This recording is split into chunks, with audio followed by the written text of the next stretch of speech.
जय हिंद साथियों, कैसे हैं आप लोग। उम्मीद करता हूँ अच्छे होंगे। और मैं आपके लिए लेके आया हूँ दोबारा से एक नई वैकेंसी जो कि निकल के आती है उत्तर प्रदेश पुलिस से। एसआई और एएसआई की ये पोस्ट है। 921 पोस्ट की भर्ती आ चुकी है। नोटिफिकेशन आज सुबह का ही आया है और आप देखेंगे, मैं आपको इसके रिगार्डिंग कंप्लीट इन्फॉर्मेशन प्रोवाइड करूँगा। अगर आप यूपी कांस्टेबल के लिए एलिजिबल नहीं है और आप पर आपका ग्रेजुएशन है तो आप बिल्कुल इस पोस्ट के लिए एलिजिबल होने वाले हैं, और मैं आपको इसकी रिगार्डिंग कंप्लीट इन्फॉर्मेशन प्रोवाइड करूंगा इस माध्यम से, इस वीडियो के माध्यम से। अगर आपने मेरा जो पुराना वीडियो है कांस्टेबल वाला वो नहीं चेक किया है, सो मैं आपको डिस्क्रिप्शन में इसका लिंक भी प्रोवाइड कर दूंगा। आप चाहें तो मेरा जो चैनल है उस पर भी जाके चेक कर सकते हैं। यूपी पुलिस की जो कांस्टेबल वैकेंसी है 60,000 प्लस जो वैकेंसी आई थी उसका कंप्लीट नोटिफिकेशन जो वीडियो है मैं ऑलरेडी प्रिपेयर कर चुका हूँ आपके लिए। तो देरी ना करते हुए चलिए बढ़ते हैं आगे इन्फॉर्मेशन की ओर।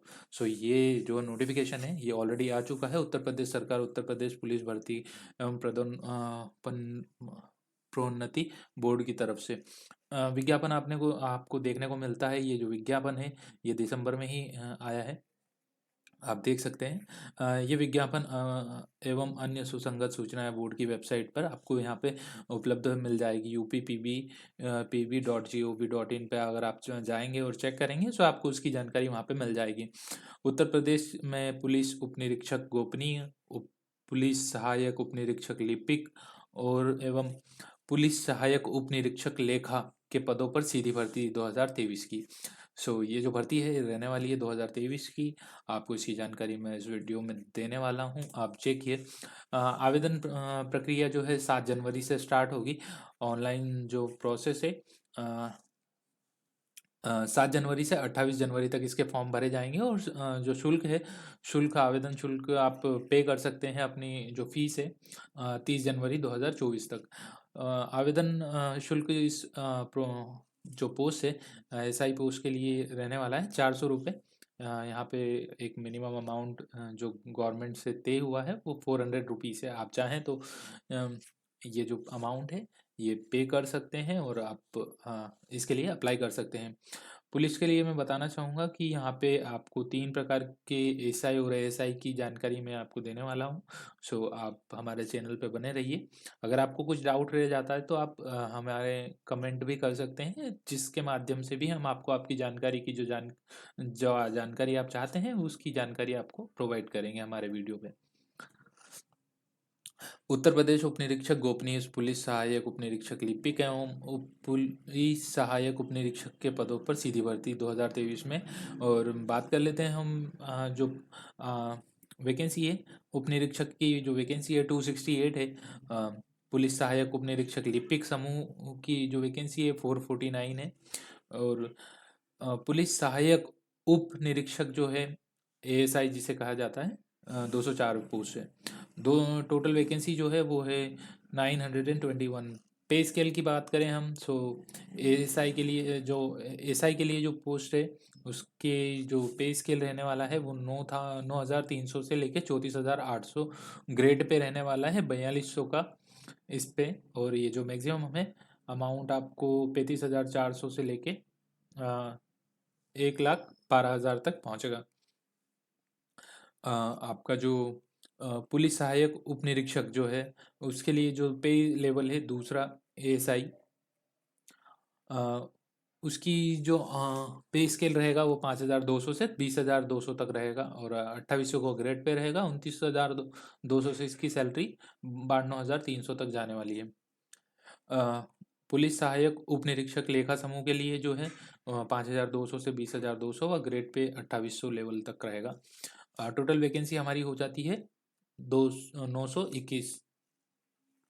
एक और बात यहाँ पे उत्तर प्रदेश पुलिस में पुरुषों और महिलाओं के लिए दोनों जो वैकेंसी है वो स्वतंत्र रूप से है, आवेदन आप कर सकते हैं। इसमें ऐसा नहीं है कि रिजर्वेशन कितनी पोस्ट वुमेन्स के लिए रहेगी और कितनी पोस्ट मेल्स के रहेगी।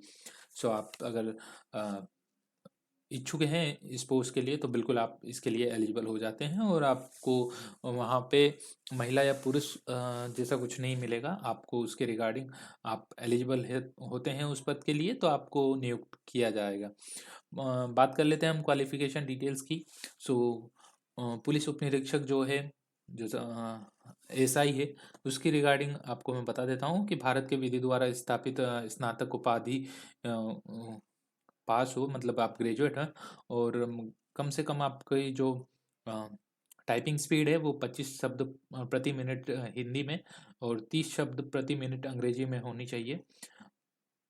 न्यूनतम 80 शब्द प्रति मिनट की गति से आशुलिपिक अगर आप हैं, आप ब्रेन लिपि से अगर हैं, सो आपकी जो स्पीड है यहाँ पे दी गई है 80 शब्द पर मिनट। यहाँ पे कुछ आशुलिपिक जो ब्रेन लिपि होती है उसी के रिगार्डिंग जानकारी दी गई है। उत्तर प्रदेश पुलिस भर्ती प्रोन्नति बोर्ड द्वारा अवधारित शुद्धता के आधार पर अभ्यर्थियों को सफल घोषित किया जाएगा। और एक और पॉइंट है यहाँ पे, भारत सरकार के राष्ट्रीय इलेक्ट्रॉनिक एवं सूचना प्रौद्योगिकी संस्थान से आपने कंप्यूटर की कोई डिग्री हासिल की हुई है या फिर आप कंप्यूटर के रिगार्डिंग जानकारी रखते हो, सो आप उसके लिए अप्लाई कर सकते हैं। बात कर लेते हैं हम एएसआई की पोस्ट के लिए। यहाँ पे जो भारत में विधि द्वारा स्थापित विश्वविद्यालय से मतलब आपने ग्रेजुएट किया हो, ग्रेजुएशन कंप्लीट हो आपकी, और 25 शब्द प्रति मिनट हिंदी के लिए और 30 शब्द प्रति मिनट इंग्लिश के लिए आपकी टाइपिंग ली जाएगी।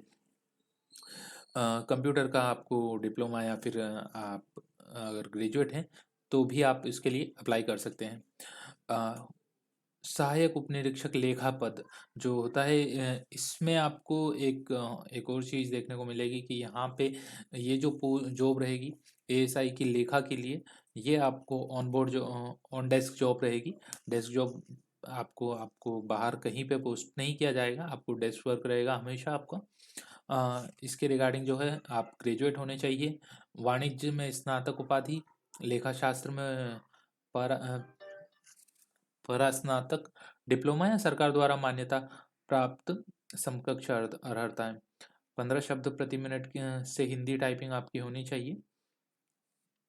भारत सरकार के राष्ट्रीय मतलब आपने कंप्यूटर से डिप्लोमा या ग्रेजुएट आप कोई डिग्री धारित हो तो आप इसके लिए अप्लाई कर सकते हैं। बात कर लेते हैं हम यहाँ पे इम्पोर्टेंट नोट की। यहाँ पे एक और इम्पोर्टेंट जानकारी देखने को मिलती है कि आवेदन करते समय अभ्यर्थी को अपेक्षित शैक्षिक अर्हताएं धारित करनी होनी चाहिए। मतलब आप अगर किसी लास्ट ईयर में है, अगर आप अपने ग्रेजुएशन के, तो आप उस फॉर्म के लिए एलिजिबल नहीं होते हैं और आप इस फॉर्म को अप्लाई नहीं कर सकते हैं। आपकी जो एलिजिबिलिटी है वो, अगर आप ऑलरेडी ग्रेजुएट हैं तो आप इस फॉर्म के लिए अप्लाई कर सकते हैं। डो एक नाइलिट से ओ लेवल की समकक्षता विषय पर शासन ने परिशिष्ट 3 पर है। मतलब आपके पास में अगर कंप्यूटर से धारित कोई डिग्री या डिप्लोमा है तो आप उसके लिए एलिजिबल हो जाते हैं। समकक्ष जो जिस पोस्ट के लिए आप अप्लाई कर रहे हैं तो आपको उसकी जानकारी पहले से होनी चाहिए कि आप उसके लिए एलिजिबल है या नहीं है। और इसके रिगार्डिंग मैं बता देता हूँ आपको कि अधिमानी अर्हताएं अन्य बातों के समान होने पर अभ्यर्थियों को अधिमान, मतलब आपको कुछ बोल सकते हैं कि अगर आपको कुछ आपकी जो मार्क्स है वो सेम आते हैं, सो उस कंडीशन में क्या करेगी गवर्नमेंट, विश्वविद्यालय अनुदान आयोग से मान्यता प्राप्त किसी संस्थान या विश्वविद्यालय से स्नातक किया हो, प्रादेशिक सेना में कम से कम 2 वर्ष की सेवा की हो, राष्ट्रीय कैडेट कोड, अगर आपके पास में एनसीसी का भी सर्टिफिकेट है तो भी आप इसके लिए वहाँ पे अपना जो सर्टिफिकेट है लगा के एक विशेष वर्ग में जाके इसके लिए अप्लाई कर सकते हैं। और आपको उसके रिगार्डिंग एक अमाउंट, एक जो मिनिमम नंबर है वो प्रोवाइड किया जाएगा, या फिर आपको उस नंबर में छूट की जाएगी मेरिट लिस्ट बनते समय। भर्ती के लिए आवश्यक है आपके लिए कि आप 1 जुलाई 2023 को 21 वर्ष की आयु पूर्ण कर ली हो। मतलब अगर आप 1 जुलाई 2021 तक 21 वर्ष कंप्लीट हो चुकी है आपकी आयु, तो और 28 वर्ष से कम है तो आप इसके लिए एलिजिबल हो जाए। मतलब ये है कि 1 जुलाई 1995 से लेके 1 जुलाई 2002 तक के बीच में आपका जन्म हुआ हो, ना कि उससे पहले ना ही उससे बाद में, तो आप इसके लिए एलिजिबल होते हैं। बात कर लेते हैं हम SC ST OBC में जो आयु में छूट दी जाएगी वो सिर्फ उत्तर प्रदेश के मूल निवासी जो हैं उन्हीं को दी जाएगी। इसके अलावा किसी को छूट नहीं मिलेगी। अगर आप दूसरे राज्य से या फिर किसी और जगह से हैं और आप आवेदन करना चाहते हैं यूपी पुलिस SI के लिए, तो उसके लिए आपको छूट नहीं मिलेगी। एग्ज़ाम पैटर्न की बात करें तो एग्ज़ाम पैटर्न आप देख सकते हैं कि आवेदन आपको करना होगा और आपको 400 नंबर का एक पेपर रहेगा, जिसमें आपको 2.5 घंटे का समय मिलेगा और 200 प्रश्न होंगे। विषय की बात करें तो सामान्य हिंदी, कंप्यूटर ज्ञान, सामान्य जानकारी, सामयिक विषय, संख्यात्मक मानसिक योग्यता परीक्षा और मानसिक अभिरुचि परीक्षा, बुद्धि लब्धि परीक्षा या तार्किक परीक्षा। मतलब जो भी आपकी जिस पोस्ट के लिए है उसमें आपको सब्जेक्ट जो है डिसाइड हो जाएंगे। अगर आपने हमारा चैनल ज्वाइन नहीं किया है तो आप हमारा चैनल भी ज्वाइन कर सकते हैं। द इंडियन रोजगार टाइम्स आपके लिए समय समय पर नई अपडेट्स जो भी आती हैं जॉब रिगार्डिंग वो हम आपको प्रोवाइड करते हैं। और आप हमारा टेलीग्राम चैनल ज्वाइन कीजिए।